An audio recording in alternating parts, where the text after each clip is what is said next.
Hello friends, দেখতেই পাচ্ছ আমি আজকে জামা কাপড় সব চুকিস আলনা সব খালি করে দিয়েছি। আজকে আমি ঘরটাকে ঝেড়ে নিয়েছি। তো পুরো ঘরকে ঝাড়েছিলাম। তো এখানে চুকিসটা পুরো খালি দেখতে পাচ্ছ, আলনাটাও পুরো খালি। তো এটা ছিল এই জায়গাটা, এটা ছিল এই জায়গাটা, তো পাল্টে নিয়েছি। আর এখানে রান্নাঘরটাকেও লেপে নিয়েছি, মানে খাওয়ার ঘরটা। তো এখানে এখন আমি এটা তো গুছিয়ে নিয়েছি, আর এটা খালি, এটা গুছিয়ে নিয়েছি, এটা গুছিয়ে নিয়েছি, এটাও পুরো কমপ্লিট হয়ে গেছে, সব কমপ্লিট। শুধু এই জায়গাটা খালি আছে, এই জিনিসগুলো ওই ট্রেটার মধ্যে আছে, ওই ট্রেটা। তো দেখতেই পাচ্ছ, এগুলো আমি গোছাবো, এখনও গোছাইনি। পুরো ঘরটাকে ঝেড়ে ঝুড়ে লেপে মানে মুছে নিয়েছি। এখন বাজে 12টা 25। তো এখন বরমশাই চলে আসবে খাওয়ার জন্য। তো চলো রান্নাঘরে যাই।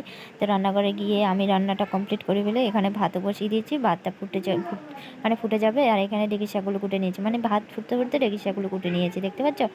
আর এখানে এগুলো কি তোমরা বলো তো প্লিজ, এটা কি, এটা কি, এটা কিসের ডাটা? এটা আমি আজকে রান্না করব। তো তোমরাই বলো, আমি আজকে বলবো না এটার নাম, তোমরাই নামটা কমেন্ট বক্সে লিখে যাও এটা কি। আর এখানে বৃষ্টির কারণে জামা কাপড়গুলো তুলে নিয়েছিলাম, অনেকগুলো জামা কাপড় ধুয়ে দিয়েছিলাম, ছোট সবগুলো তুলে নিয়েছি। আর এগুলো তুলতে পারিনি, বৃষ্টি ভিজে গেছে, তাই এগুলো আর তুলতে পারিনি। আমার ভিডিওটা কার কার ভালো লেগেছে প্লিজ কমেন্টের মাধ্যমে জানিও, আর লাইক করো, শেয়ার করো, আর সবাইকে বাই বাই।